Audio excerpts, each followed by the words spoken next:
রাজশাহী বিভাগের নওগাঁ জেলার পত্নীতলা থানার অন্তর্গত নজিপুর পৌরসভা চক জয়রামপুর রোড মাদ্রাসা ময়দানে Mecca international Hifzul Quran madrasa and স্কুলের উদ্যোগে হাফেজ ছাত্রদের পাগড়ি প্রদান অনুষ্ঠানে ঐতিহাসিক তাফসিরুল কোরআন মাহফিলের স্বনামধন্য সভাপতি অত্র এলাকার সর্বজন শ্রদ্ধাভাজন ব্যক্তিত্ব হাজিউল হারামাইন আলহাজ মাওলানা রফিকুল ইসলাম বুলবুল আতালাল্লাহু উমরাহু ওয়া বারাকাল্লাহু ফি হায়াতি, বলেন আমিন।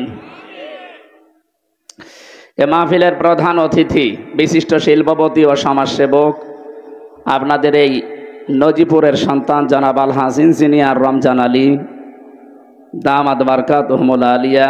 প্রধান মেহমান লাইমস্টোন হজ গ্রুপের সম্মানিত চেয়ারম্যান আমার বড় ভাই জনাব আলহাজ মাওলানা জাহাঙ্গীর আলম আতালাল্লাহু উমরাহু ওয়া বারাকাল্লাহু ফি হায়াতি, বলেন আমিন। এ মাহফিলে যার মাধ্যমে এসেছি আপনাদের এলাকার সন্তান সব ভাইগুলোই কোরআনে কারিমের হাফেজ এবং কোরআনের আলেম। তার বাবা মা দুনিয়ায় নেই। আল্লাহ রাব্বুল আলামিন বাবা মার কবরকে জান্নাতুল ফেরদাউস যেন নসিব করেন। এ মাদ্রাসার সম্মানিত প্রতিষ্ঠাতা হাফেজ মাওলানা আলহাজ মুআজ্জিম হোসাইন অসুস্থ আছে শারীরিকভাবে, হায়াতে তাজ্জেবা সিহাতে কুল্লিয়া কামনা করছি আল্লাহ যেন এই বান্দাদের দোয়া কবুল করে তাকে ফিরিয়ে দেন। মঞ্চে বসা ওলামা ইকরাম, আলোচনা রাখলেন মাওলানা হোসাইন মাহফুজ চুয়াডাঙ্গা। সামনে বসা মুসলমান ভাইরা, পর্দার আড়ালের সম্মানিতা মা এবং বোনেরা, প্রশাসনের ভাইরা, প্রাণ প্রিয় নওগাঁবাসী, আল্লাহর দরবারে শুকরিয়া জানাচ্ছি যিনি কোরআন শোনার জন্য আজকের এই রাতের বেলা দল মত নির্বিশেষে অনেককে আগে আসার তৌফিক দিয়েছেন, অনেককে এখনো আসতেছেন। খুশি হয়ে বলেন আলহামদুলিল্লাহ। আল্লাহ পাক বলেন মা আনজালনা আলাইকাল কুরআনা লিতাশকা, হে নবী কোরআন আমি আপনাকে এই জন্য দেইনি যে দিয়েছি এই পৃথিবীতে আপনাকে উপরে তোলার জন্যে। রফা'না লাকা যিকরাক, আমি কি আপনার নাম উপরে তুলে দেইনি? যেখানে আমি আল্লাহর নাম উচ্চারণ হয় সঙ্গে সঙ্গে ওখানে আপনার নামটা আমি আল্লাহ উচ্চারণের ব্যবস্থা করে দিয়েছি। তামাম পৃথিবীতে যেখানে আল্লাহর নাম উচ্চারণ করা হয় সঙ্গে সঙ্গে দেখবেন বলা হচ্ছে আশহাদু আল্লা ইলাহা ইল্লাল্লাহ ওয়া আশহাদু আন্না মুহাম্মাদান আবদুহু ওয়া রাসূলুহু, বলেন আল্লাহু আকবার। আমাদের এই বাংলাদেশ 1150 কিলোমিটার এদিকে ওদিকে, কক্সবাজারের টেকনাফের ওই শেষ গ্রাম থেকে যখন আজানের ধ্বনি দেওয়া হয়, আমি দেখেছি পঞ্চগড়ের তেতুলিয়া আর একেবারে বাংলা বান্দা পর্যন্ত শুরু যখন হয় শেষ পর্যন্ত শুধু আজান শেষ হতেই বাংলাদেশে প্রায় 14 মিনিট সময় লাগে। 1150 কিলোমিটারে যদি 14 মিনিট একাধারে আল্লাহর নামের সঙ্গে সঙ্গে রাসূলুল্লাহর নাম উচ্চারণ হতেই থাকে। সারা পৃথিবীতে 257টা রাষ্ট্র আছে, কত হাজার হাজার হাজার হাজার কিলোমিটার আপনি বলেন। প্রত্যেক জায়গায় যদি আল্লাহর নাম পৃথিবীর শুরু থেকে একেবারে শেষ প্রান্ত পর্যন্ত শুরু হয়, 24 ঘন্টার একটা ঘন্টাও বাকি থাকে না যেখানে রাসূলুল্লাহর নাম উচ্চারণ হচ্ছে না।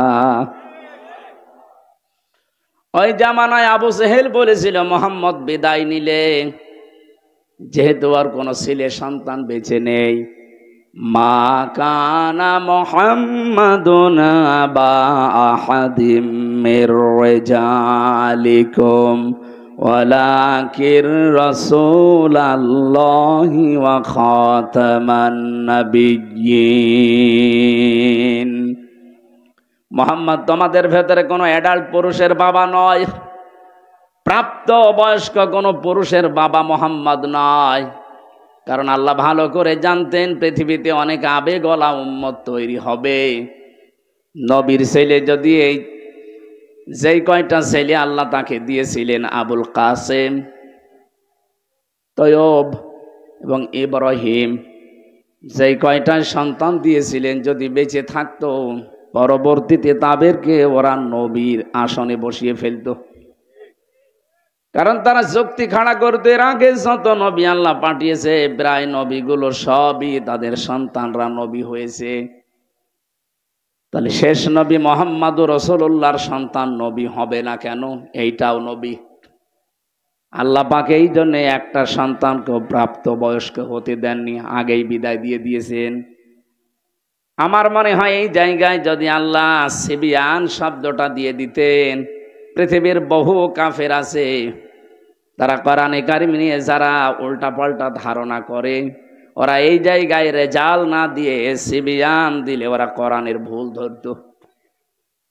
বলে কেন তোমাদের আল্লাহ জানিয়েছেন যে কোনো পুরুষের পিতা নয়, এই জন্য আল্লাহ সিবিয়ান না দিয়ে রেজাল শব্দটা দিয়ে জানিয়েছেন। রেজাল মানে যারা প্রাপ্ত বয়স্ক 15 বছরের উপরে, আর সিবিয়ান বলা হয় যারা ছোট শিশু 1 থেকে 15 বছরের নিচে। এখান থেকেই তো বের হয় কোরআনে কারিমের কথাগুলো কত সূক্ষ্ম। কিয়ামত পর্যন্ত আল্লাহ চ্যালেঞ্জ দিয়ে দিয়েছে, একটা ভুল তো দূরের কথা, সন্দেহের অবকাশ পর্যন্ত বের করতে পারবেন না। এই কোরআন আল্লাহ আমাদেরকে দিলেন। কোরআনে কারিম যারা শুধু শুনতে এসেছি, শুনেই বাড়ি চলে গেলে হবে না। নবীজিকে আল্লাহ যে গ্যারান্টি দিয়েছেন, ওই গ্যারান্টি দেখার সময় এখন বাংলাদেশে চলে এসেছে। আমি যা বলবো আপনি একটু গভীরে নিয়ে যাবেন, দেখবেন আনন্দ পাবেন। তারাকতু ফীকুম আমরাইন লান তাদিল্লু মা তামাসসাকতুম বিহিমা কিতাবাল্লাহি ওয়া সুন্নাতু রাসূলিহি। নবীজি বিদায় হজের ভাষণের শেষ কথা বলেছিলেন, আমি তোমাদের কাছে 2টা জিনিস রেখে গেলাম, একটা আল্লাহর কালাম কিতাবুল্লাহ, আর 2 নম্বরে আমি নবীর সুন্নাহ। কথাগুলো ভালো করে মনে রাখেন। নবীজি কিন্তু বলেছেন সুন্নাতু রাসূলিহি। আমার 2 পাশেই 2 জন আলেম বসে আছে, ওখানে মুহাদ্দিস বসে আছে। নবীজি কি বলেছিলেন আমি তোমাদের জন্য আমার হাদিস রাখলাম? কি বলেছিলেন? সুন্নাহ। আজ এই দেশে বহু মানুষ বলে আমরা আহলে হাদিস। না, এই শব্দটা ভুল। আপনি আহলে হাদিস দাবি করে শুধু হাদিস দিয়ে জীবন চালাতে পারবেন না। কথা বোঝেন আমার? এই জন্যে যারা বলে শুধু আমরা হাদিস মানি, সহি হাদিস, আপনি সহি মানেন, কিন্তু শুধু হাদিস দিয়ে চলতে পারবেন না। পৃথিবীতে এমন অনেক অনেক নিয়ম আছে যেটা হাদিস দিয়ে মানতে গেলে আপনি শেষ পর্যন্ত যেতেই পারবেন না। হাদিসে আছে, জিজ্ঞাসা করেন মুহাদ্দিসকে, আগুনে পোড়ানো জিনিস খেলে অজু ভেঙে যায়, আছে না? এখন যদি চা খান, এটা কি দিয়ে পোড়ানো? এই যে কিছুক্ষণ আগে তো খেয়ে আসলাম, তাহলে আমার অজু আছে? বাটামি করা জায়গা পান না।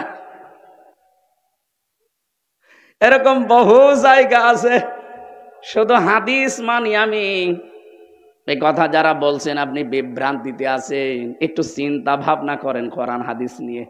আমরা শুধু আহলে হাদিস না, আমরা আহলে সুন্নাত ওয়াল জামাত। যদিও এই শব্দটাকে কিছু গরম সুন্নি, ঠান্ডা সুন্নি, মিঠা সুন্নি এরা চুরি করে নিয়েছে, ওদেরকে সর্বোচ্চ বলা যায় ওরা আহলে বেদাত, আহলে সুন্নাত না। সুতরাং সুন্নি যদি দাবি করতেই হয়, এই দেশে যারা আহলে সুন্নাত ওয়াল জামাত তারা দাবি করতে পারে। তারাই সুন্নাতের জন্য মার খায়, তারা সুন্নাতের জন্য জেলে যায়, তারা সুন্নাতের জন্য ফাঁসির দড়ি গড়ায় নেয়। আর যারা সুন্নির ধ্বজাধারী, 3 দিন আগে দেখেছেন আমার তাহেরি ভাই পুলিশ দেখে পালিয়েছে। কিসের সুন্নি? এটা একটা ভণ্ড। এটা যে ভণ্ড, ফতোয়া দেওয়া লাগবে, ফতোয়া ছাড়াই ভণ্ড। কারণ ইসলামের রাম আর বামরা জালেমরা মিলে যত ক্ষতি না করেছে এই দেশে, এই মাজার পূজারী যারা সুন্নির নাম নিয়ে বাংলাদেশে ইসলামের ক্ষতি তার চাইতে বেশি করেছে। আমি নামটা নিয়ে ফেললাম, দুঃখিত, কারণ নাম না নিলে অনেকে মনে করো ও তো আলেম। কিসের আলেম? ওটা একটা জালেম। পুলিশ তো আমারও ধরতে এসেছিল 20 সালে, বাড়ি থেকে এসে নিয়ে যাচ্ছে। আমি জিজ্ঞাসা করলাম কোথায় নিয়ে যান? কুষ্টিয়ার সদর থানায় না এবি থানায়? আমারও বলছে না, জায়গা মতো। জায়গা মতো কোথায় বলা যাবে না। প্রায় কয়েক কিলোমিটার যাওয়ার পরে আমার চোখ খুলে দিল, আমার হাতের হ্যান্ডকাপ খুলে দিয়ে বলছে হুজুর মাফ করে দিয়েন। কোথায় নিয়ে যাচ্ছি? এবার বলছি ঢাকা। ঢাকা কোথায়? এইটা বলা যাবে না। পরবর্তীতে দেখলাম আমি মিনি আয়না ঘরে আছি। বিগটায় আমি যেতে পারিনি, মিনিটায় ছিলাম, ছোট যেটা। এখানে যে কষ্ট দেয়, তাহলে বিগ যেটা, বড় যেটা আয়না ঘর, এখানে যে কি কষ্ট দিয়েছে। এরপরও অনেকে লেডি ফেরাউনের প্রশংসা করে, ওর সাফাই গায়। আপনি মানুষ, আপনার উপরে তো ঝড় যায়নি, যার কাছে পড়ে থাকে, এতটুকু মানুষ। এত অসহায় মনে হচ্ছিল, চোখের পানি ছেড়ে দিয়ে মাজলুমের দোয়া যেহেতু কবুল হয়, বললাম রব্বুল আলামিন তুমি তো সব দেখতে পাচ্ছ। যে লোকটার উপরে এত ভরসা করেছি যে এই লোকটা অন্তত জানলে আমাদের অপমান করবে না, অথচ শুনলাম সেই নাকি এগুলো করাচ্ছে। আমাকে যেভাবে পুরাটা উলঙ্গ করে ওরা এখন ছবি তুলে জাতিকে দেখাবে আমি নাকি এইরকম, তুমি অবশ্যই কিছু দেখিও। আমার আল্লাহ ঠিক ওইটা কবুল করে নিয়েছে। ছোট হুজুরের আর কি দেখা গেছে? যাই হোক, দেখা গেছে যেই লোকটার ইশারায় এটা হয়েছে, আল্লাহ তার 3 ইঞ্চি, কথা বলে না কেন, জিকির উঠে গিয়েছিল 3 ইঞ্চি 3 ইঞ্চি। আর মহিলারাও জিকির করতো 3 ইঞ্চি। কি গো, কি এটা? কি ওই হারুন আঙ্কেল? এমনি আল্লাহ এগুলো করেনি, এদের পাপের বোঝা পরিপূর্ণ হয়ে গেছে। পরশুদিনও আমি গিয়েছিলাম কিশোরগঞ্জের মিঠামইন এলাকায়, দেখলাম যে রিসোর্ট বানিয়েছে, ওনার যে বেতন সরকারিভাবে আমি তো জানি কিয়ামত পর্যন্ত চাকরি করলেও ওই রিসোর্ট বানানো সম্ভব না। ওখানে থাকতে সর্বনিম্নই লাগে 10,000 এক এক রুম ভাড়া, আর ঊর্ধ্বে আছে 1 লাখ 1.5 লাখ। এক রাত থাকবেন আপনি মাত্র একটা রুম নিয়ে, সর্বনিম্ন ভাড়া 10,000, ওপরে যত বেশি আছে।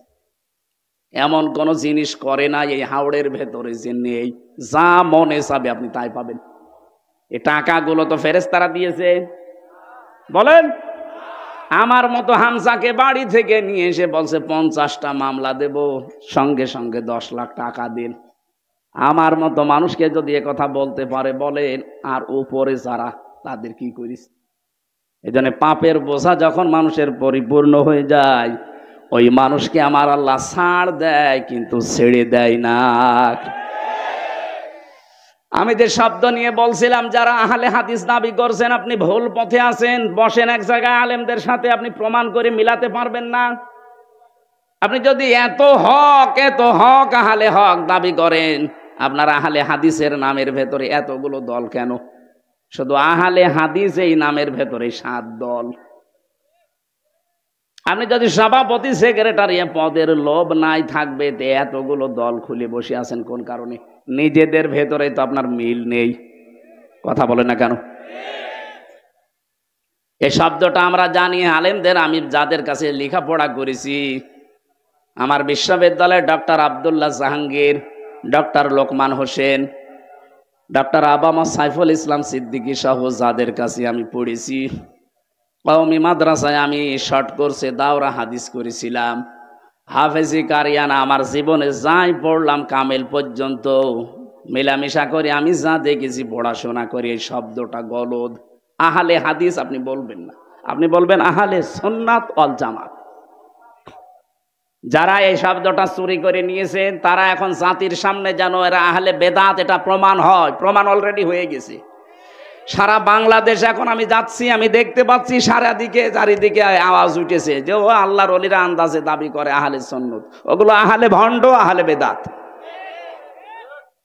নবীজি বললেন আমি তোমাদের কাছে সুন্নাহ রাখলাম আমার আদর্শ, বিশ্ব নবীকে আপনাকে মাস্ট বি মেনে নেওয়া লাগবে। উনি যখন নবুয়ত পেয়েছিলেন ওই দিন থেকে শুরু করে ইন্তেকাল পর্যন্ত, এটা রাহিকুল মাখতুমে পড়বেন। বিশ্ব নবী যেদিন নবুয়ত পেয়েছিলেন ঘোষণা, উনি তো নবী, কিন্তু ঘোষণা যেদিন হয়েছে 40 বছর বয়সে, এই দিন থেকে শুরু করে ইন্তেকাল পর্যন্ত পুরা 23 বছর। কেউ যদি বলে আমি একটা দিন শুধু মানি না, আপনি কাফের। কথা বুঝতেছেন? জ্ঞানী মানুষ যারা আছেন একটু খেয়াল করেন, নবীজির এই 23 বছরের নবুয়তের জিন্দেগির কেউ যদি বলে আমি এই হাফ দিন মানি না, সে কাফের। কারণ আল্লাহর নবীকে আল্লাহ শারিয় বানিয়েছেন, শরীয়ত প্রণেতা। উনি যদি বলতেন হা হালাল না হারাম, এত বড় পাওয়ার তার ছিল। 23 বছরে আমরা বাংলাদেশে অনেক মানুষকে দেখি ওনারা 13 বছর মানতে রাজি আছে, কিন্তু 10 বছর মানতে রাজি না। এখানে অনেকে বসে আছে এরকম। নবীজি 13 বছর মায়ের খেয়েছিলেন, হ্যাঁ হুজুর বলেন, আপনিও কান্দেন আমিও কান্দি, কিন্তু বাকি যে 10 বছর উনি মায়ের দিয়েছিলেন ওইটা বলতে গেলে বলে এটা রাজনীতি। কথা বোঝেন না, আন্দাজে চিল্লান। হ্যাঁ কথা বোঝেন। নবীজিকে মানা লাগবে কি 10 বছর না 23 বছর? আরো জোরে। কোরআনে কারীম জানিয়েছে ইন কুনতুম তুহিব্বুনাল্লাহা ফাত্তাবিউনি ইউহিব্বুকুমুল্লাহ ওয়া ইয়াগফির লাকুম যুনুবাকুম ওয়াল্লাহু গফুরুর রহিম। হে নবী আপনি বলেন, যদি আল্লাহকে ভালোবাসি এই দাবি করো, নওগাঁবাসী এ দাবি আমাদের আছে না নেই? আমরা দল মত নির্বিশেষে ভালোবাসি আল্লাহকে, দাবি আছে না নেই? এ দাবি করি না আমরা? আমরা শুধু না, বিশেষ 4500 ধর্ম এখন আছে।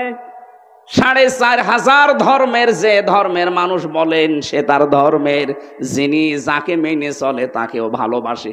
আপনি হিন্দুদের জিজ্ঞাসা করেন ওদের দেবতাকে ভালোবাসে, খ্রিস্টানদের জিজ্ঞাসা করেন ওর গডকে ভালোবাসে, ইহুদিদের জিজ্ঞাসা করেন, পৃথিবীর যত জাতি আছে সেই যে ধর্ম মেনে চলে, মিনাল্লাযীনা ফাররাকু দীনাহুম ওয়া কানু শিয়া কুল্লু হিজবিম বিমা লাদাইহিম ফারিহুন। বলেন আল্লাহু আকবার।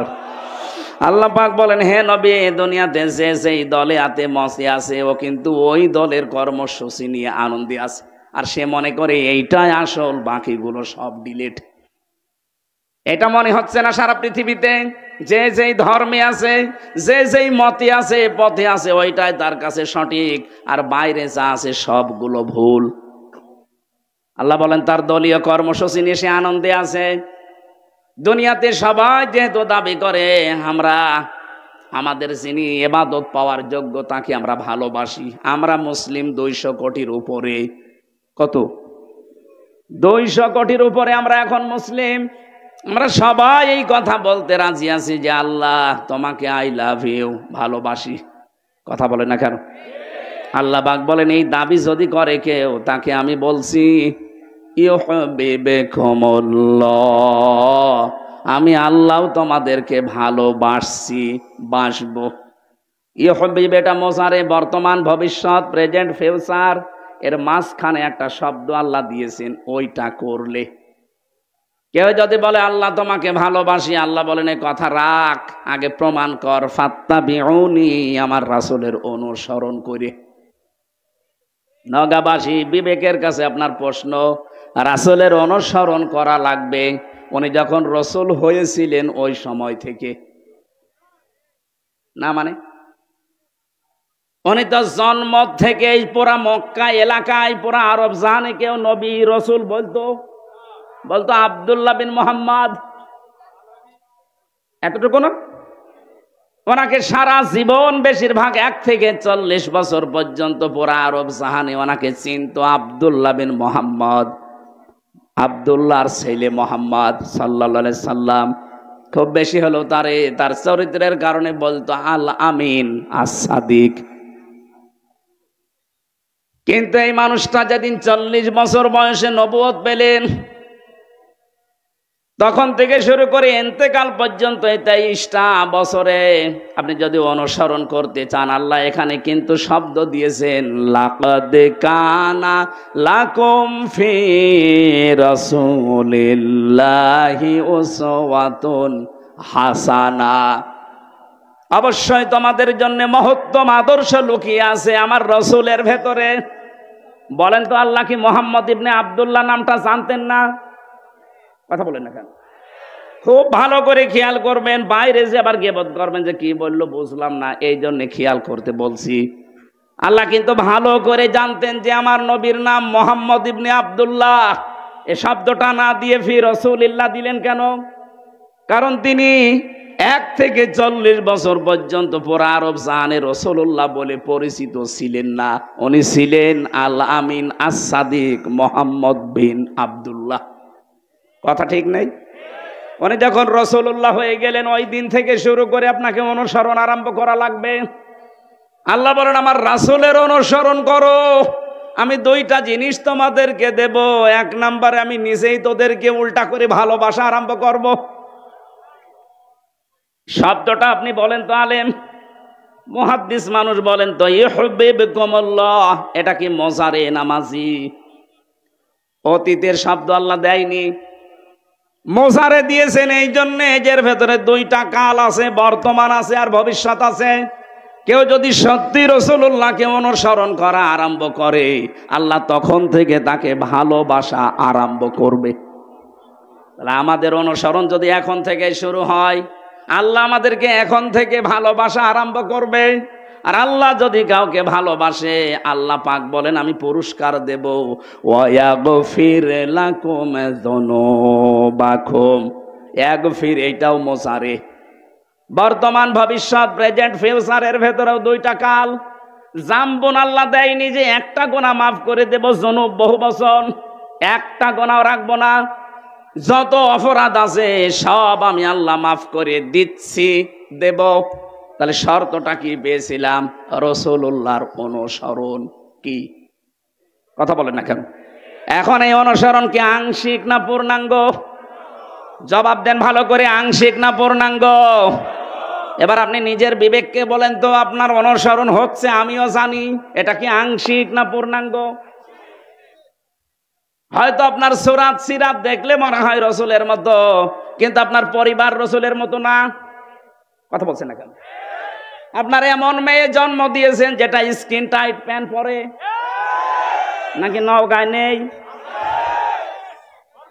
একটা যুবতী মেয়ে 18 বছর 20 বছর বয়স, সে তার বাবার সামনে স্কিন টাইট প্যান্ট পরে গেঞ্জি গায়ে দিয়ে একসাথে বসে সিনেমা দেখছে, ওটা বাবা? হ্যাঁ, ও রুচি কি বলেন তো? ওকে মানুষ না জানোয়ারের চাইতেও খারাপ ওইটা। আমি এত নিকৃষ্ট শব্দ বলতাম না। বলেন এটা একটা বাবা বলা যায়? এই জন্য তো মাঝে মাঝে দেখি অঘটন ঘটে যায়। তাহলে আপনার অনুসরণ হয়তো আপনার মাথায় চুল রসুলের মতো কাটা আছে, দাড়ি আপনি রাসূলের মতো রেখেছেন, জব্বা গায়ে দিয়েছেন, আপনার হাতে তসবিহ আছে, মানলাম আপনার পুরা বডি ঠিক আছে। আপনার পরিবার ঠিক নেই, আপনার সমাজ ঠিক নেই, আপনার রাষ্ট্র ঠিক নেই, আপনি অর্থনীতি ঠিক নেই। অর্থনীতির যে একটা ইবাদত অনেকে জানেই না। অর্থনীতি একটা ইবাদত না? ব্যবসায়িক যে নিয়ম নীতিগুলো আছে কয়জন বুঝতে পারে বা কয়জন পালন করে? আজ ব্যাংকিং ব্যবস্থার নাম শুনলে মানুষ নাক সিটকায়, এটা দুনিয়ার জিনিস। আরে ভাই, বিশ্বনবীর একটা ব্যাংক ছিল বাইতুল মাল। কি আমি কি বানিয়ে বলছি? আল্লাহর নবী নিজে ব্যবসা করেছিলেন। আল্লাহর নবীর ব্যবসায়িক সিস্টেম ছিল মুদারাবা। ইসলামী ব্যাংকের যদি কেউ থাকেন, এই যে মোশারাকা, মোদারাবা, মোরাবাহা, বায়ে সালাম, বায়ে ইস্তেসনা, বায়ে মুআজ্জাল, বায়ে ওয়াহিদায় যে 18টা নিয়ম আছে, এক একটা পয়েন্টের ভেতরে কতগুলো কথা সূক্ষ্ম সূক্ষ্মভাবে আল্লাহ লুকিয়ে দিয়েছেন। ওই জামানায় যারা কাফের তারা বলতো ব্যবসা আর সুদ ওই একই, অথচ আল্লাহ বলেন আমি ব্যবসাকে হালাল করেছি আর সুদকে হারাম করেছি। আজ আমাদের ব্যবসাগুলো সত্যি যাকাত ভিত্তিক অর্থনীতি না থাকার কারণে সুদ ভিত্তিক অর্থনীতির সাথে জড়িয়ে গেছে, যেখানে সুদ খেলে মায়ের সাথে জেনা করার গুনাহ হয়। এলাকায় আছে কিনা আমি জানি না, অনেকে টাকা ছেড়ে রাখে, মাসে মাসে 1000 টাকা দিলে 200 টাকা করে বেশি দেয়। এটা যে প্রকাশ্য সুদ আপনি কিন্তু নিজেও জানেন কি। আর সুদ খেলে কোরআন বলছে আল্লাহ রসুলের সাথে যুদ্ধ করার শামিল। এটা বড় গুনাহ। আর ছোট গুনাহ হচ্ছে মায়ের সাথে 33 বার জেনা করা। এত ঘৃণিত কাজ কেউ করবে দুনিয়ায় বলেন? অথচ এখানে বহু টুপি মাথায় দেওয়া দাঁড়িয়েওয়ালা মানুষ এই কাজ করে, টাকা ছেড়ে রাখে, টাকা আসে। এই কাজ যারা করছেন এক্ষুনি বাড়ি যে লাভের এই টাকা নেওয়া বন্ধ, আমি না খেয়ে মরে যাব, মায়ের সাথে জেনা করব না। কারা কারা এই টাকা ছেড়ে দেবেন হাত তোলেন তো। আহা, খুব আরামে আছো। না না ভাই, আপনি হাত তুললেন, আপনার তো শরম করার দরকার ছিল। আমি আশা করছি আপনি ছেড়ে দেবেন আগামীতে। না বুঝেও যদি হাত তুলে থাকেন, যদি এই কাজে কেউ থাকেন, ইসলামী অর্থনীতিটা পড়েন। সূরা বাকারার 178, 79, 80, 81, 82 এই যে আয়াতগুলো খেলা করার জন্য দেয়নি। ইসলামী অর্থনীতির ব্যাপক কথা এর ভেতরে সাজানো আছে। এটা একটা ইবাদত। আপনি রসুলের অনুসরণ করলে, রসুল ব্যবসা করেছেন মোদারাবা। মোদারাবার সিস্টেম কি? আমি টাকা দেব, আপনি শ্রম দেবেন। খাদিজা টাকা দিয়েছে, রসুল্লাহ শ্রম দিয়েছে। এক কথা বলছে না কেন? আপনি জিজ্ঞাসা করে দেখেন আলেমকে, খাদিজা টাকা দিয়েছে, রসুল্লাহ শ্রম দিয়েছে। এইটাই মোদারাবা। এটা ইসলামী ব্যাংকে আছে। বাকি যে ব্যাংকগুলো আছে আপনি আবার রাগ করেন না, আপনারটা নেই, এই জন্যই তো আমি বলছি না। আমি পাবো কোথায়? আমি কি জোর করে আপনার সাথে লাগাবো? আপনার ওখানে আছে প্রকাশ্য সুদ। বলেন ইসলামী ব্যাংকে? হ্যাঁ আছে। রাষ্ট্রীয়ভাবে যাকাত কায়েম না হওয়া পর্যন্ত এই দেশে কোনো ব্যাংক 100% সুদ থেকে মুক্ত হওয়া সম্ভব না। কিন্তু ইসলামী ব্যাংকে কারবার করার জন্য আমি আহ্বান জানাবো। এই কারণে আপনি যদি এদের শরিয়া বোর্ড আছে, এদের আলেম আছে, আলিয়া মাদ্রাসা, কওমি মাদ্রাসা, বিশ্ববিদ্যালয়ের বড় বড় স্কলার যারা, ইসলাম বোঝে যারা, মাসলা মাসাইল যারা উদ্ভাবন করতে পারে, এই মানুষগুলো এর সাথে জড়িয়ে আছে। চট্টগ্রামের কওমি মাদ্রাসার সবচাইতে বড় আলেম মাওলানা ওবায়দুল্লাহ হামজা। এই বাংলাদেশে কওমি মাদ্রাসার ভেতরে যদি 10 জন আলেম থাকে, উনি একজন। কি কথা বোঝেন আমার? এই আলেমকে জিজ্ঞাসা করেন। ওবায়দুল্লাহ হামজা কত বড় মাপের আলেম। সাজ্জাদ মাওলানা কামাল উদ্দিন জাফরি হাফিজাহুল্লাহ, বাংলাদেশে যদি 10 জন থাকে তার ভেতর উনি একজন। এই জন্য আপনি নির্দ্বিধায় ইসলামী ব্যাংকে চোখ কান বুঝে কাজ করবেন। যদি গোনা হয় ওদের হবে, কারণ যাকাত ভিত্তিক অর্থনীতি যতদিন কায়েম না হয় ততদিন আপনার অসুবিধা নেই। নবীজি নিজে 13 বছর মক্কায় নামাজ পড়েছে না পড়েননি? বলেন না কেন? কিভাবে পড়লেন? কারণ তখনও তো কাবা শরীফের ভেতরে 360টা মূর্তি। উনি কি মূর্তির সামনে নিয়ে নামাজ পড়লেন না? মানে এবার আপনি বলেন তো, নবীজি নিজে 360টা মূর্তির সামনে নিয়ে কাবা শরীফে নামাজ পড়লেন, ওনার নামাজ হয়? হয়েছে এই কারণে, কারণ ওনার হাত ছিল না। উনি যে মূর্তিগুলো সরাবে ওই অবস্থায় উনি নেই। ওই নবী মদিনা থেকে রাষ্ট্র ক্ষমতা হাতে নিয়ে যখন ফিরে আসলেন, এবার আর মূর্তির সামনে নিয়ে নামাজ পড়ে নাই, নিজের হাতে হযরতে আলীকে সাথে করে ভেঙেছেন।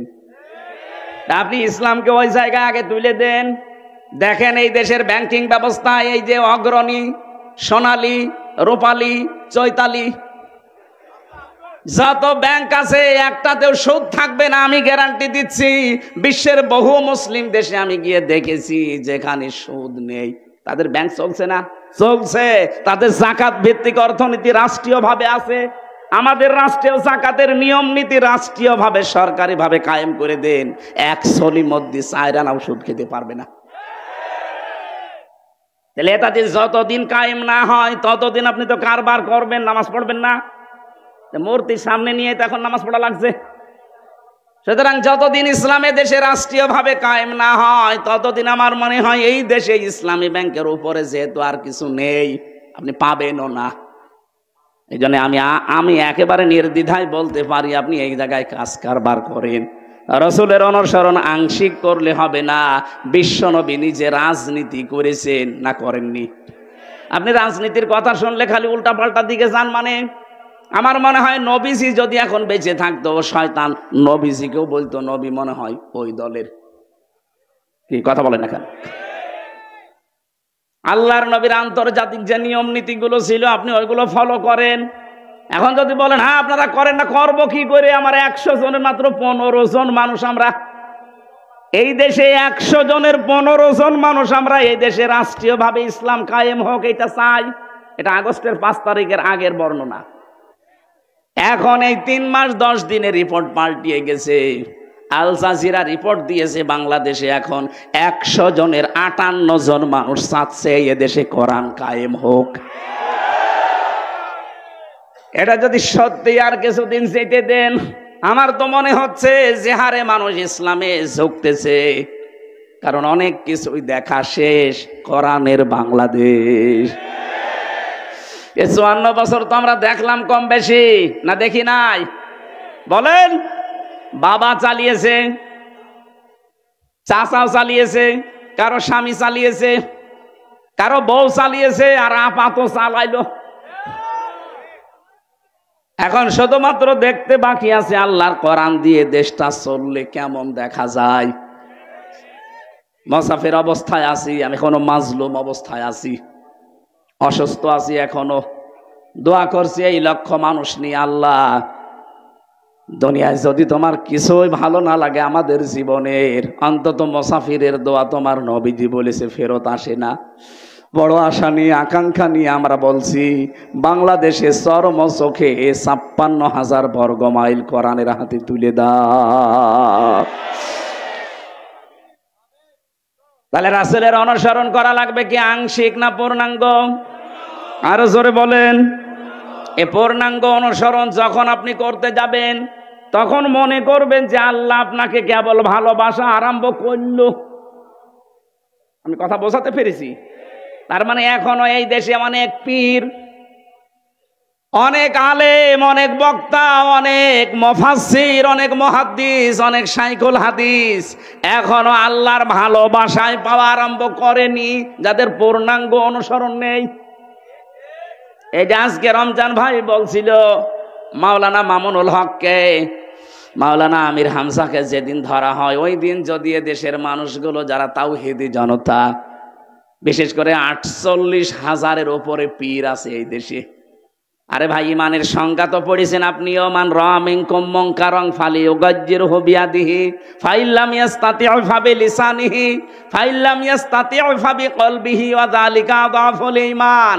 বুখারী শরীফের হাদিস। হযরতে আবি সাঈদ খুদরি থেকে বর্ণিত, বিশ্বনবী বলেন, তোমাদের ভেতরে কেউ যদি অন্যায় কাজ দেখে সে যেন হাত দিয়ে বাধা দেয়। হাত যদি প্যারালাইজড হয়, পারে না, তাহলে মুখ দিয়ে সে যেন বলে। মুখে যদি জোর না থাকে সে যেন অন্তরে পরিবর্তনের চেষ্টা চালায়। এইটাও যদি পরিকল্পনা কারো না আসে, এটা ইমানের সর্বনিম্ন স্তর। এটাও নেই আপনার ভেতরে ইমান নেই, আপনি একটা বেঈমান। যখন আস্তে আস্তে করে রমজান মাসে আলেমদেরকে ধরে ধরে জেলে দিচ্ছিল, এদেশের তাওহীদি জনতা যারা ইমানের সর্বনিম্ন স্তরও ছিলেন, যদি সবাই এক বাক্যে 48,000 পীরগুলো যদি নেমে পড়তো যে না, কোনো আলেমকে বিনা কারণে জেলে যেতে দেব না, কোনো জালেমের খবর হতো না। আমি তো ভেতরে যেয়ে দেখেছিলাম অনেক জালেম ভয়ে ছিল, অনেক জালেম তারা নিজেরা বলা কওয়া করতো না, এগুলো ঠিক হচ্ছে না। দেশের জনগণ যদি খেপে যায় তখন আমাদের কিন্তু উল্টাপাল্টা হয়ে যাবে। ভেতর থেকে তো বাইরে প্রকাশ করব কি করে? আমাদের তো 24 ঘন্টা ফাঁসির কন্ডেম ছেলে তালা মারা। এই জন্য ভাবতাম যদি এই কথাগুলো বাইরে পৌঁছিয়ে দিতে পারতাম, এ বিনা কারণে এই আলেমদেরকে বাংলাদেশে বছরের পর বছর ছেড়ে থাকা লাগতো না। কারণ ওরা তো জানে যে আমরা অবৈধ, ওদের তো ভয় আছে একটা। আজকের সভাপতি দেখলাম শামসুজ্জোহা খান, সাবেক সংসদ সদস্য, লিখেছেন ইনি কত সালের এমপি আমি জানি না। যদি 2008 থেকে 24 পর্যন্ত কেউ এমপিতে পাশ করে নাম দেয় যে সাবেক এমপি, এটা অবৈধ। কারণ আপনাকে আমরা ভোট দেয়নি। 8 সাল থেকে শুরু করে 24 পর্যন্ত কোনো নির্বাচন হয়নি, সবগুলো পাতানো। কথা বলেন না কেন? সুতরাং যারা 8 সাল থেকে 24 সাল পর্যন্ত এমপি মন্ত্রী, কোনোদিন পোস্টারে লিখতে পারবেন না সাবেক এমপি সাবেক মন্ত্রী। আপনি এতটুকু লিখতে পারেন সাবেক চোর, না আর একটু বেশি করে লিখবেন যে সাবেক ডাকাত।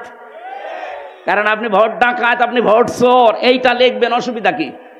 কথা বলে না কেন? আপনি এই শামসুজ্জোহা খানের মতো সাবেক এমপি লিখতে পারবেন না, কারণ এটা নির্বাচনের এমপি, আর আপনি ইলেকশনে না। অথচ এখন যারা পালিয়ে গেছে, 2 বোন একসাথে, এরা এখন ছড়াচ্ছে আমরা নির্বাচিত ছিলাম, আমাদেরকে উৎখাত করা হয়েছে। এত বড় ডাহা মিথ্যা কথা একটা হাজী সাহেব বলতে পারে? ও হাজী সাহেব সারা জীবন মিথ্যা বলছে, এই জন্য মুখে বাঁধে না। ওদের এই মিথ্যা কথার কারণে সারা পৃথিবীর 257টা রাষ্ট্রে এ বাংলাদেশের ভাবমূর্তি নষ্ট হয়ে যাচ্ছে। নিজেরা ষড়যন্ত্র করে তো পারেনি, এখন উল্টা করে হিন্দুদেরকে কাজে লাগিয়েছে যে দেশের ভেতরে বিশৃঙ্খলা তৈরি করো। আমার মনে হয় তাবলীগ জামাতের যে 2 গ্রুপের ভেতরে এক গ্রুপ এই সাদপন্থী যারা, আমার মনে হয় এদের পেছনে ওই 2 বোনের হাত আছে। নয়তো কোন কারণে আপনি 4 জন মানুষকে জবাই করলেন?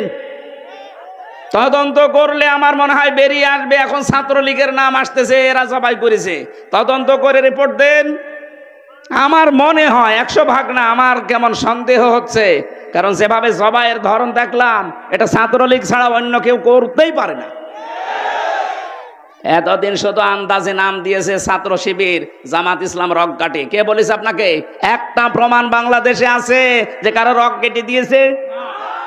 এতদিন ছড়িয়েছে সারা বিশ্বের কাছে যে বাংলাদেশে সংখ্যালঘু নির্যাতন হয়, অথচ এই পৃথিবীর ইতিহাসে বাংলাদেশে ইতিহাস নেই যে আমরা একটা মন্দির ভেঙে মসজিদ বানিয়েছি, না। অথচ ভারতে আজকেও মসজিদ ভাঙিয়ে দিয়েছে। মসজিদগুলো ভেঙে ভেঙে ওরা এখন মন্দির বানাচ্ছে।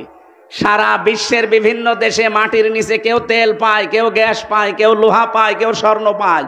আর এই প্রতিবেশী নামের কলঙ্ক, এই হারাম জাতাগুলো,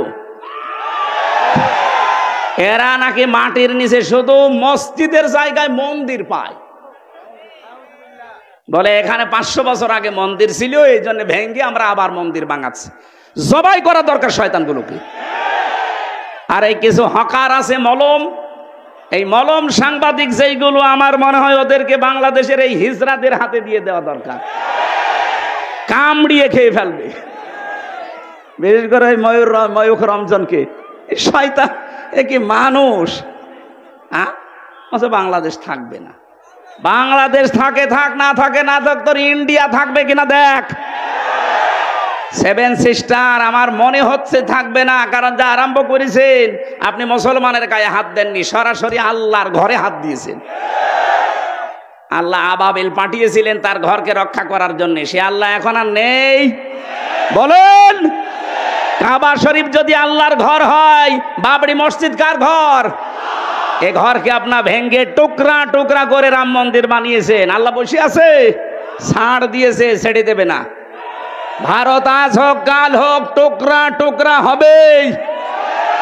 আজকেও 2 জন কোলাঙ্গারকে পিটিয়ে দেশের জনগণ হাসপাতাল পাঠিয়েছে সকালবেলা। ওরা নিজেরা এখন কন্ট্রোলে নেই। ওদের পেঁয়াজগুলো, রসুনগুলো, এরপরে ওদের ঝাল, আলু সব বর্ডারে পৌঁছতেছে। আমাদেরকে ভয় দেখায় যে না খাওয়িয়ে মারবে। আমাদের খাবারের মালিক কি তোরা? কে বলেন? পৃথিবীর 200 কোটি মুসলমানের আর কিছু না থাকে, ঈমান আছে যে আমাদের খাবার শুধুমাত্র আল্লাহ দেয়, কারণ তার নাম রাজ্জাক। তার নাম কি? তোদের খাবারের কি হবে চিন্তা কর।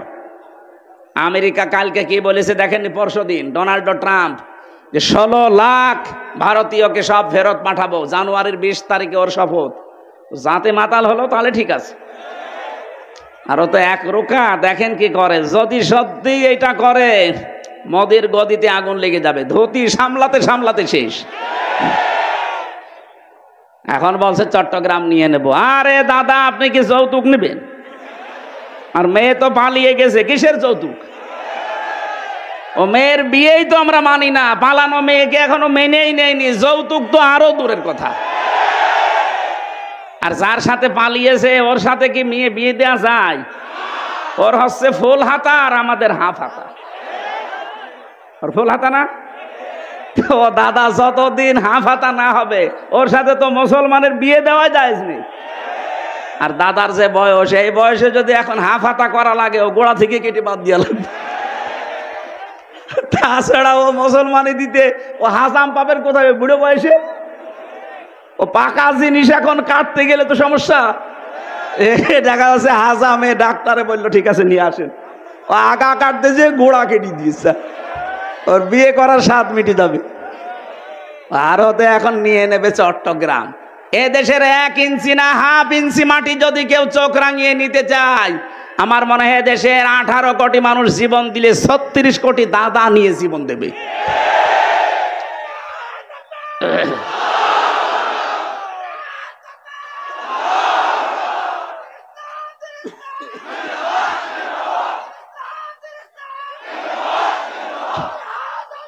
আলহামদুলিল্লাহ ভাই,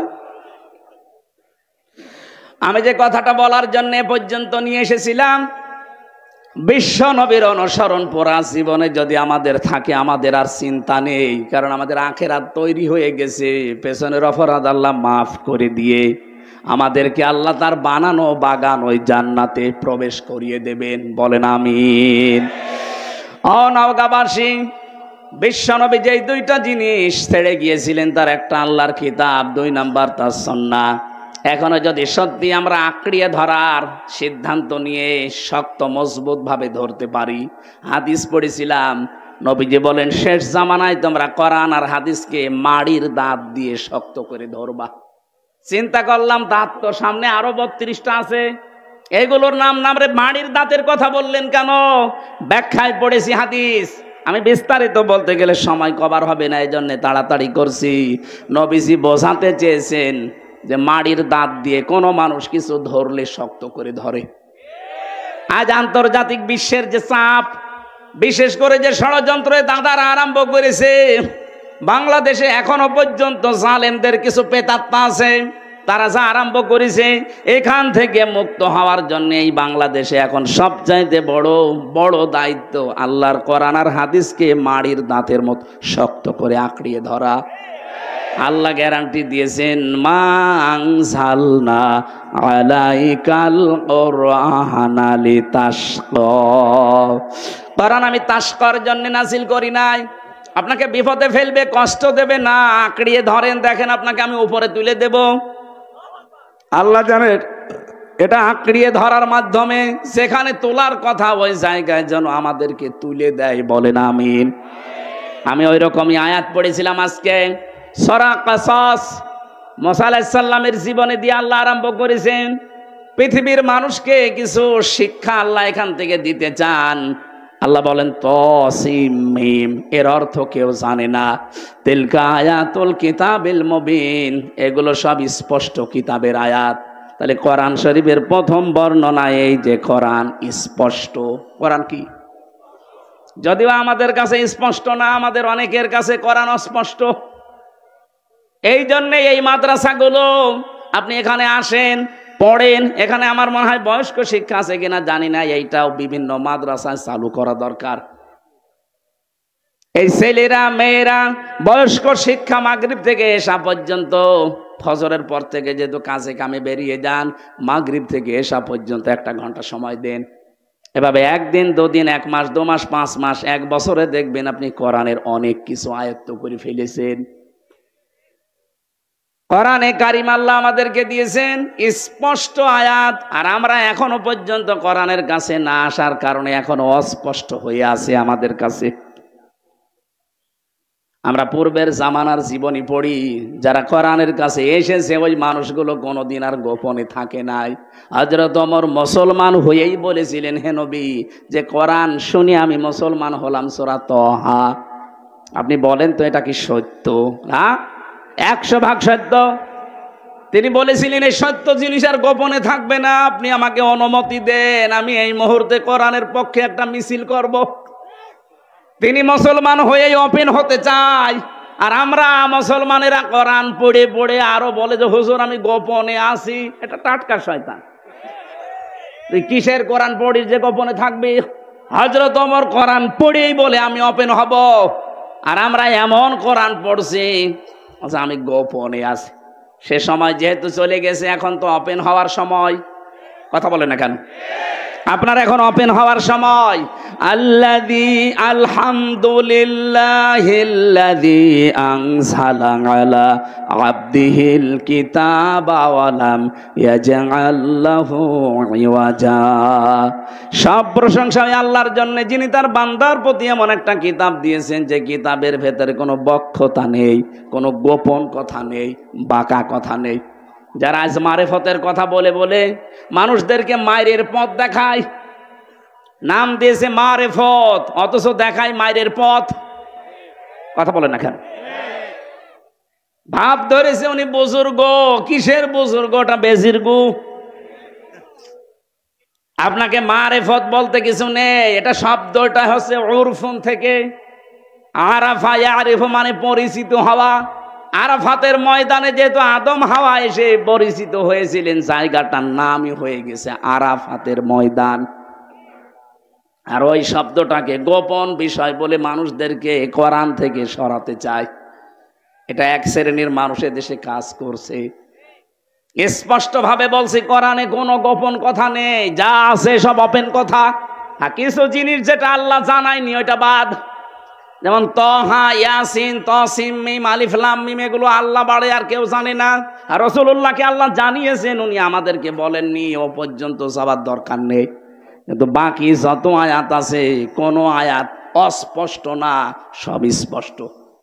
আপনি এর কাছে আসেন, বসেন, পড়েন, দেখবেন গভীরে যত যাবেন তত আনন্দ পাবেন। আমি কোরআনে কারিমের একটা আয়াত এই কয়েকদিন আগে চিন্তা ভাবনা করে আমার দৃষ্টিতে আমি আশ্চর্য হয়ে গেছি। সানুরিহিম আয়াতিনা ফিল আফাকি ওয়া ফি আনফুসিহিম। এটা সূরা হামিম সাজদার শেষের দিকে আছে। রব্বুল আলামিন বলেন, অতি শীঘ্রই আমি দিক দিগন্তে এবং তোমাদের এই শরীরের ভেতরে এমন কিছু আছে যেগুলো দেখাবো, স্পষ্ট করে দেখাবো। হাত্তা ইয়াতাবাজ্জানা লাহুম আন্নাহুল হক, যতক্ষণ পর্যন্ত আমি যে সত্য এটা প্রমাণ না হয় ততক্ষণ দেখাবো। আমি বহু কিছু পেয়েছি, আমার একটা বিষয় খুব আশ্চর্য লাগে। কম্পিউটার এখানে ফেরিয়ে দিলে আমি দেখাতে পারতাম। আল্লাহ যে ফতোয়া দিয়েছেন কোরআনে, ইন্নাল মুবাদ্দিরিনা কানু ইখওয়ানাশ শায়াতিন। আল্লাহ পাক বলেন যারা অপচয় করে তারা শয়তানের ভাই। এ ফতোয়া দিয়েই তিনি শেষ করেননি, তিনি নিজে এটা মেনেছেন আগে। আমাদের এই যে অফি আনফুসিহিম, তোমাদের শরীরের ভেতরেও দেখো। কি দেখবো? শরীরের ভেতরে দেখলাম এই যে খাবার খেয়ে আসলাম, এই খাবারগুলো দিয়ে এর নির্যাস যেটা, ওইটা দিয়ে পিত্ত রস তৈরি হয়, ওইটা দিয়ে বীর্য তৈরি হয়, ওইটা দিয়ে রক্ত তৈরি হয়, ওইটা দিয়ে আলাদাভাবে যখন রসগুলো বেরিয়ে যায়, কিছু দিয়ে পায়খানা, কিছু দিয়ে প্রস্রাব তৈরি হয়। কম্পিউটার ভেড়িয়ে খালি মানব দেহটা লিখবেন, দেখবেন মাথা থেকে শুরু করে পুরাটা এমনিতে সেজদা দিতে বাধ্য হবেন। আমি ওইটা মিলিয়ে দেখলাম আল্লাহ যে ফতোয়া দিল আমি অপচয় করি না। তাহলে পিত্ত রসটা কি করে? খাবার যতক্ষণ আপনার পেটে আছে, ওই পিত্ত রস যেটা দামি সব চাইতে, কারণ খাবারের নির্যাস দিয়ে তৈরি, ওটা ফোঁটা ফোঁটা ফোঁটা ফোঁটা পড়তে থাকে। খাবার যতক্ষণ আছে ওটা পড়লে খাবার হজম হয়, যতক্ষণ খাবার না থাকবে শেষ হয়ে যাবে। কারণ খাবার খাওয়ার 1 ঘন্টার ভেতরে পেটে আর খাবার থাকে না, ওটা টয়লেট হয়ে যায়। যতক্ষণ খাবার থাকবে ততক্ষণ পড়বে। খাবার নেই যেহেতু দামি জিনিস, আর পড়বে না, তাহলে তো অপচয় হবে। আল্লাহ নিজের কথাই নিজে মানবেন না, এই জন্য অটোমেটিক আল্লাহটা বন্ধ করে দেয়।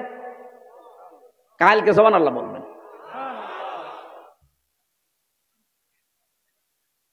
কোরআনের প্রতিটি শব্দ চিন্তা ভাবনা যদি করেন, যে কোনো শব্দ নিয়ে, অবশ্যই আল্লাহ আপনাকে ওই শব্দ দিয়ে জান্নাত পর্যন্ত নিয়ে যাবে। তা আমাদের দেশে তো এই সিস্টেমগুলো নেই। কোরআনের একটা গবেষণাগার নেই, অথচ লালন গবেষণাগার তৈরি হচ্ছে। কয় মন গাঁজা খেয়েছে ওইটা চিন্তা ভাবনা করে। একটা শব্দ নিয়ে কোরআনের আল্লাহ যেটা দিলেন, আফালা ইয়াতাদাব্বারুনাল কোরআন, কি হয়েছে তোদের? আমার কোরআন নিয়ে কেন চিন্তা ভাবনা করো না? এজন্য দেশের ধনী ধনী মানুষ যারা আছেন, আমরা আহ্বান জানাবো, যারা ভালো ভালো নাম করা আলেম, যারা চিন্তা ভাবনাশীল, এদেরকে নিয়ে আপনার কোরআনের ইনস্টিটিউট, গবেষণাগার বানান, কোরআন রিসার্চ সেন্টার বানান। মানুষ যেন কোরআন থেকে তথ্যগুলো বের করে জাতির সামনে উপহার দিতে পারে। আমরা ওগুলো পাই না, পড়বো কি করে?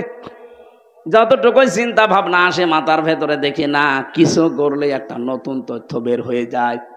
বলেন তো, এই চিন্তা যদি কোনো খ্রিস্টান করে, যে কি অপলক সৃষ্টি এটা, বলেন তো অপরূপ।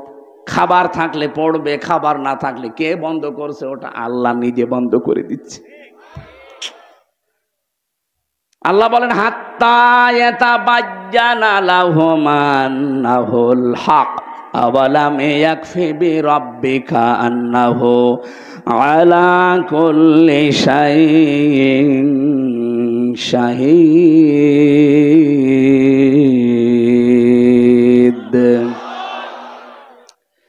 আমি বিস্তারিত দিকে যাচ্ছি না। তাহলে কোরআন শরীফ থেকে এটা বুঝলাম যে কোরআন অস্পষ্ট না, স্পষ্ট। এবার আল্লাহ আমাদেরকে মনে হচ্ছে হাত দিয়ে ডাকছেন, এই এদিকে আয়। নাতলো, আমি তেলাওয়াত করে তোদেরকে এখন শোনাবো। নাতলো আলাইকা মিন নাবাই মূসা ওয়া ফিরআউনা বিল হাক্কি লিকাওমি ইউমিনুন। যদিও এটা কাঁ দিয়ে মুহাম্মদ রাসূলুল্লাহ উদ্দেশ্য, মুফাসসিরিন ইকরাম তাফসীরের ভেতরে দেখেছি কিয়ামত পর্যন্ত যত নবীর উম্মত আসবে সবাই এর ভেতরে আছে। আমাদেরকে আল্লাহ যেন ডেকে ডেকে শোনাতে চান, ও বাংলাদেশের মানুষেরা এদিকে আয়, আমি তোদেরকে একটু তেলাওয়াত করে একটা ঘটনা শোনাই, যেটা মুসা এবং ফেরাউনের কাহিনী। লিকাওমি ইউমিনুন, যারা বিশ্বাসী তাদের জন্য এখানে শিক্ষা আছে। এখন কি আছে এটা আমরা একটু বাংলাদেশের সাথে মিলাবো না, চলে যাবেন? হ্যাঁ, এই যে দু একজন যাচ্ছে, কারা এরা? একটু বসেন ভাই, একটু বসেন। আল্লাহ রাব্বু একটু ভালো করে মিলাবেন, দেখবেন আমার তো মনে হচ্ছে খাপের খাপ মুমতাজের বাপ মিলে যাবে। ইন্না ফিরআউনা আলা ফিল আরদি, আল্লাহ পাক বলেন অবশ্যই ফেরাউন তার রাজ্যের ভেতরে ফেরাউন আলা ফিল আরদি, জমিনে সে কিছু করতে চেয়েছিল। কি করতে চেয়েছিল? ফেরাউনের যে কাজ কারবার হাজার হাজার বছর আগে, সে উলু প্রকাশ করতে চেয়েছিল, উদ্ধত্ত, নিজের এলাকায়, নিজের দেশে। ওটা তো হাজার হাজার বছর আগের কাহিনী। আল্লাহ আমাদেরকে তাহলে শুনিয়ে তার লাভ কি? আল্লাহ জানে যে ১৫০০ বছর পর মুহাম্মদুর রাসূলুল্লাহ বিদায় নিয়ে ১৫০০ বছর পরে এমন সময় পৃথিবীতে আসবে, সেখানে ২৫৭টা রাষ্ট্র হবে, বাংলাদেশ নামে একটা দেশের আবিষ্কার হবে, এই দেশে লেডি ফেরাউন একজন তৈরি হবে। না, এটা আল্লাহ জানে না? ওই সময় ফেরাউন যা করেছিল আমি মিলিয়ে দেখলাম, লেডি ফেরাউন তাই করেছে। এই দেখেন মিলান, ওয়াজাআলা আহলাহা শিয়া। ফেরাউন ওই জামানায় তার জমিনের ভেতরে, তার দেশের ভেতরে মানুষদেরকে সে দলে বিদলে বিভক্ত করে করে ছোট ছোট দল বানিয়ে রেখেছিল। বাংলাদেশেও দেখেন, লোক যত বেশি তার সাথে দল বেশি।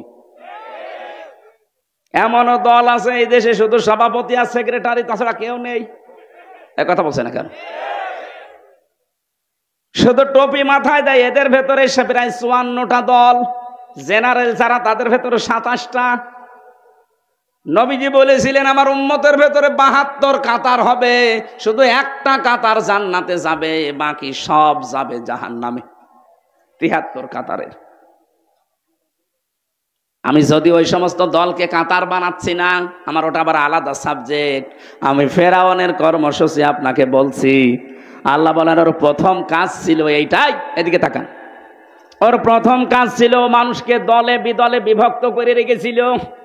ওর উদ্দেশ্য ছিল মানুষ যত বেদলে বিভক্ত হবে আমার ক্ষমতা তত পাকাপোক্ত হবে। কারণ মানুষ এক জায়গায় না হতে পারলেও প্রতিবাদ জানাবে কি করে? যারাই আসে তারা 5 জন, এরা আসে এরা 8 জন, ওরা আসে ওরা 2 জন, খালি সভাপতি আর সেক্রেটারি কেউ নেই।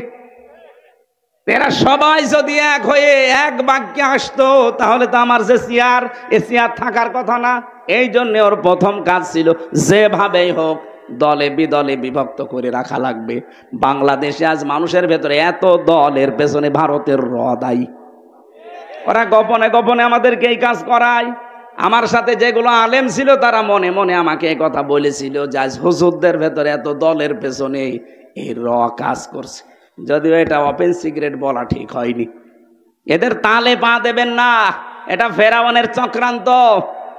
ফেরাউন বলেছিল আমি কেন এটা করতে চাই জানো? তাদেরকে আমি দলে বিদলে বিভক্ত করে দুর্বল করে রাখতে চাই।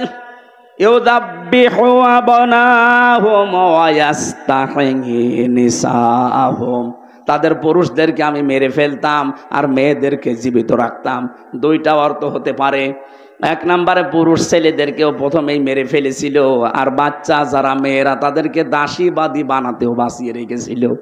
2য় অর্থ পুরুষদের কর্মহীন করে দিয়েছিল, মেয়েদের কর্মসংস্থান বানিয়ে দিয়েছিল। এটা ফেরাউনের কাজ। আপনি দেখেন 2য় অর্থটা বাংলাদেশে মিলে যাবে। কত পুরুষ মানুষ আয়ে বিয়ে পাশ করে বসে আছে, চাকরি নেই। মেয়েটা ম্যাট্রিক ফেল, তার 3 জায়গায় চাকরি। এই কথা বলছে না, এটা ফেরাউনের চক্রান্ত। কারণ মেয়েরা যেখানে সময় বেশি দেয় তার সাথে মহব্বত ভালোবাসা বেশি হয়, এইটাই নিয়ম। ও স্বামীর সাথে থাকে 4 ঘন্টা আর বসের সাথে থাকে 18 ঘন্টা। এরকম পরিবেশ বাংলাদেশে ছিল না, এখনো আছে। এটা পাল্টাতে হবে। মেয়েদের অভ্যাসই এইটা, যার সাথে সময় বেশি কাটাবে তার সাথে মহব্বত বেশি হবে।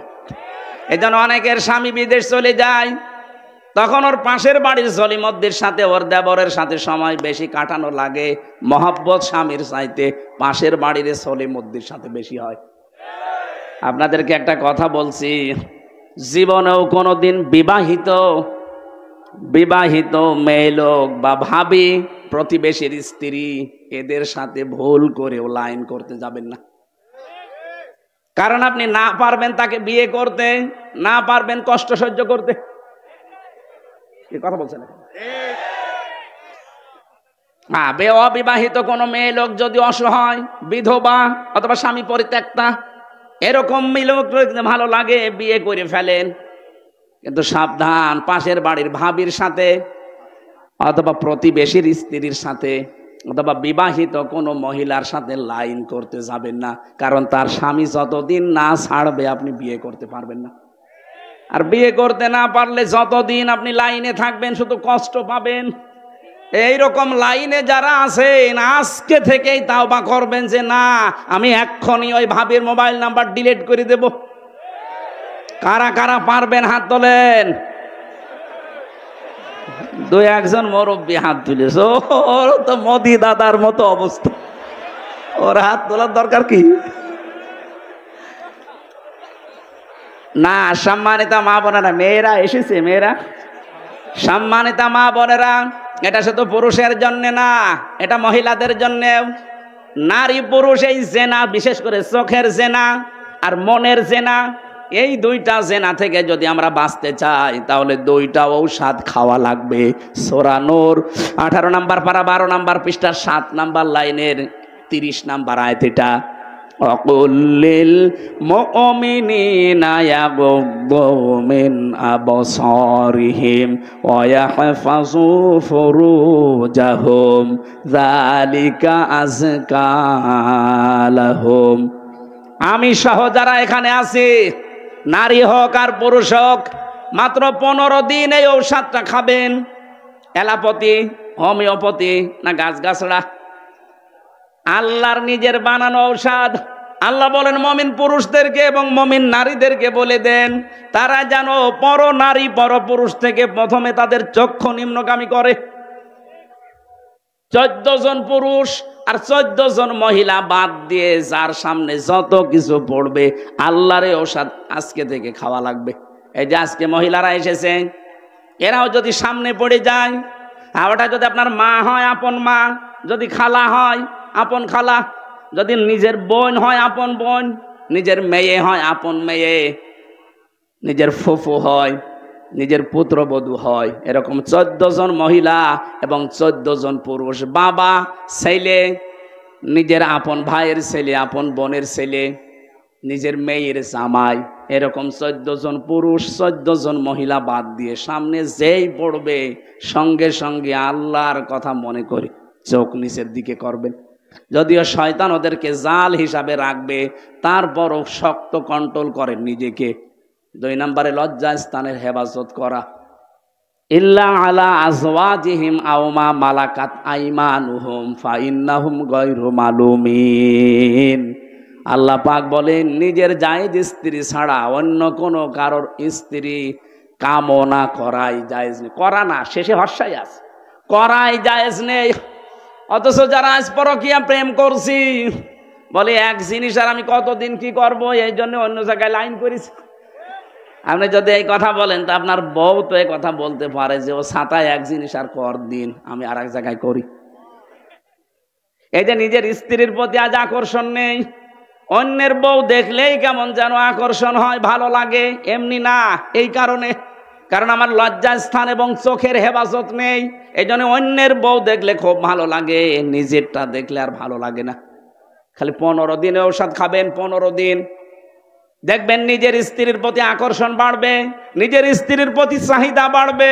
পৃথিবীর অন্য কোনো মহিলা যত সুন্দর হোক, দেখলে আপনার কাছে আর ভালো লাগবে না। এই ঔষধটা খাওয়া যাবে না, এক কথা বলে না কেন? ফেরাউন যা করেছিল, মেয়েদেরকে কর্মসংস্থান দিত আর পুরুষদেরকে অকর্মা করে রাখতো। এই লেডি ফেরাউন তাই করেছিল। ও মানুষকে বোঝাতো যে আমরা সমান অধিকার দিতে চাই, এদিকে যে জারজের কারখানা তৈরি হচ্ছে ও টের পাচ্ছে। নিজের ছেলে বিয়ে দিয়েছে খ্রিস্টান মহিলার সাথে, বলে আহলে কিতাব। কিসের আহলে কিতাব? পৃথিবীতে শুধু মুসলমান ছাড়া বাকি যা আছে সবগুলো কাফের। সে ইহুদি হোক, খ্রিস্টান হোক, বৌদ্ধ হোক, হিন্দু হোক, মাজুসি হোক, সব কাফের। আপনি যদি প্রমাণ করতে পারেন যে ওরা মুসলমান, কারণ কোরআন আসার পরে সবগুলো ডিলিট হয়ে গেছে, আর বলে না উনি আহলে কিতাবের মেয়েদের বিয়ে করেছে, ভণ্ডামি করার জায়গা পান না। ওর পাশে যারা থাকতো তারা ওকে বোঝাইতো যে আপনার অসুবিধা নেই, খ্রিস্টান মেয়ে তাতে কি, হতো আহলে কিতাব। আমি এই কথা সিঙ্গাপুরে বলেছিলাম, এই কারণে আমার উপর ওদের রাগ, আমাদেরকে কাফের বললো। আরে ভাই, কাফেরকে কাফের বলবো, অসুবিধা কি? এই জন্য আমার আর জাতি দেয় না, আমার মতো এই লোকের চেহারা ওনারাও ঢুকতে দেয়নি। সত্য কথা বলতে সে নিজের দেশ হোক, আর সিঙ্গাপুর হোক, মালয়েশিয়া হোক, আর আমেরিকা হোক, কোনো জায়গায় আমি পিছপা হয়নি, কোনোদিন হব না। এটা যদি সিঙ্গাপুরে মরণের আগে যেতে না দেয় আমার কোনো দরকার নেই, কিন্তু সত্যটা তো জানা লাগবে যে কাফের, আপনি কাফের।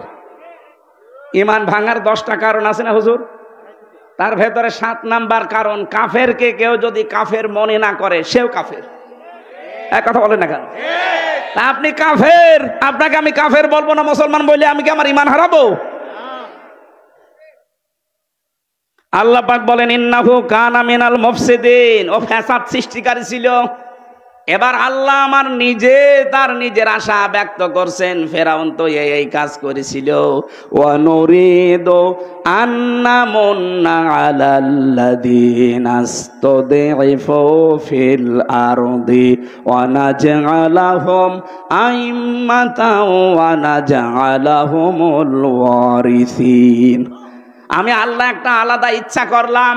আমার ইচ্ছা কি, ফেরাউন যেই দলটাকে কোন ঠাসা করে রেখেছিল, এই যে হাজার হাজার দলে বিভক্ত করে একটা দলকেও টার্গেট করে কোন ঠাসা করে রেখেছিল, অত্যাচার জুলুম নির্যাতন করে ছোট করে রেখেছিল, ওই দলটা মুসা নবীর দল।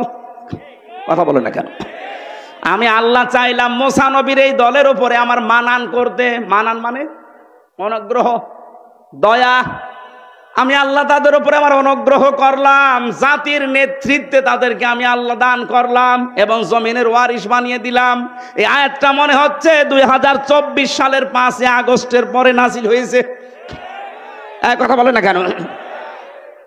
এত বছর যাদেরকে মিথ্যা তহমত দিয়ে উল্টা পাল্টা কথা দিয়ে আপনি কণ্ঠাসা করে রেখেছিলেন জাতির কাছ থেকে, নিজেরাই রাজাকারের তালিকা বানিয়েছেন 10,000, সেখানে 8,060 জন হচ্ছে আওয়ামী লীগের, মাত্র 37 জন জামাত ইসলামের, তারপরও প্রায় 13 জন মরে গেছে। এই মিথ্যা কথা ছড়িয়ে ছড়িয়ে কি পেলেন? এখন তো সবই যাচ্ছে নিজের দিকে। আল্লাহ বলেন এই তো পুরোটা উল্টিয়ে আমি ওই জাতির ভেতরে মুসা নবীকে, তার দলকে আমি প্রতিষ্ঠা দিলাম এবং জমিনের ওয়ারিশ বানিয়ে দিলাম। বাংলাদেশে এই আয়াতটা এখন আল্লাহ আমাদেরকে মনে হচ্ছে দেখাবে। এই কথা বলছে না কেন? যে দলটা সবচাইতে দুর্বল ছিল, এতদিন জুলুম, নির্যাতন, অত্যাচার, জেল, জুলুম, ফাঁসি, আয়না ঘর, তাদেরকে আল্লাহ এখন হাতে ধরে জাতির নেতৃত্ব দিয়ে দিচ্ছে। সামনে মনে হচ্ছে জমিনের ওয়ারিশ আল্লাহ তাদেরকেই বানিয়ে দেবে। আল্লাহ বলেন অনুমাক্কিনা লাহুম ফিল আরদ, আমি জমিনে তাদেরকে প্রতিষ্ঠা দিয়েছিলাম, ক্ষমতা দিয়েছিলাম। কেন জানো? ও নুরিয়া ফিরাউনা ও হামানা ও জুনুদাহুমা ও জুনুদাহুমা মিনহুম মা কানু ইয়াহজারুন। ফেরাউন, হামান এবং তার দলবল সবচাইতে বেশি ভয় পেত সেই দলকে নিয়ে, মুসা নবীর দল। আমি আল্লাহ ওদেরকে দেখাতে চেয়েছি, দেখ জমিনের শাসন তাদের হাতে দিলাম। আমার তো খাপের খাপা একটা মিলে যাচ্ছে, কারণ কোরআনের পাখি যতগুলো দোয়া করেছিল, একটা দোয়া আমার আল্লাহ ফেরত দেয়নি, সব কবুল করে নিচ্ছে। উনি স্বপ্ন দেখেছিলেন এই দেশে একটা জালেমও ইঁদুরের গর্ত পাবে না, ঠিক এখন সেই অবস্থা। উনি স্বপ্ন দেখেছিল এই জমিনে জালেমদের নাকের ডগায় পথ পথ করে কালেমার পতাকা উড়বে, সে অবস্থা চলে আসতেছে।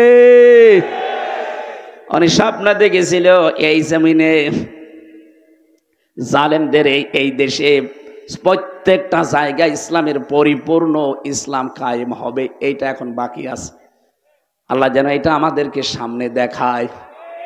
যেহেতু নবীদের দোয়া আল্লাহ ফেরত দেয়নি, লাকাদ সাদাকাল্লাহু রাসূলাহুর রুইয়া বিল হক, অবশ্যই আল্লাহ তার রসুলের স্বপ্নকে সত্য রূপ দিয়েছিলেন। রসুল তো এখন নেই, রসুলের নায়েব আছে। কি এটা রসুলের নায়েব না? নায়েবে রসুল উত্তরাধিকারী, রাসূলের ওয়ারিস এইগুলো। এনারা যদি কোনো স্বপ্ন দেখে অবশ্যই আল্লাহ সেটা বাস্তবে হক রূপ দেবে, আর সেইটাই আমরা সামনে দেখতে পাচ্ছি। আল্লাহ কোরআনের আয়াত যেন আমাদেরকে দেখান, বলেন আমিন। জেলে যাওয়ার পর কয়েকটা অভিজ্ঞতা হয়েছিল, তার ভেতরে একটা স্বামী স্ত্রীর গন্ডগোল। হাজারো মানুষ দেখলাম জেল খাটতেছে শুধু স্বামী স্ত্রীর গন্ডগোলের কারণে। আমি এই জন্য ওখানে বসে বসে এই বইগুলো লিখেছিলাম। এটা নারীদের জন্য, আর একটা আছে পুরুষের জন্য। দাম্পত্য সমস্যা এবং তার সমাধান কি করা যায়, ওখানে যেহেতু বাস্তব দেখেছি ওইটা দেখে লিখেছি। বাইরে এসে এডিটিং করে এটা ছেড়েছে। মেয়েরা আপনার স্বামীকে ছেলেকে দিয়ে এটা স্টেজ থেকে নিয়ে যাবেন, যে স্বামীকে পড়াবেন, আর স্বামীরা স্ত্রীদের পড়াবেন। বহু সমস্যার সমাধান দেওয়া আছে। আমি আশা করব এটার ভেতর থেকে তথ্যগুলো আমল করতে পারলে পরিবারটা অন্তত জান্নাত হবে। আমার মৃত মা বাবার আত্মীয় স্বজন, পাড়া প্রতিবেশী, বন্ধু বান্ধবকে দাওয়াত করে খাওয়ালে আমার মৃত মা বাবা উপকৃত হবে কিনা এ বিষয়ে জানতে চাই।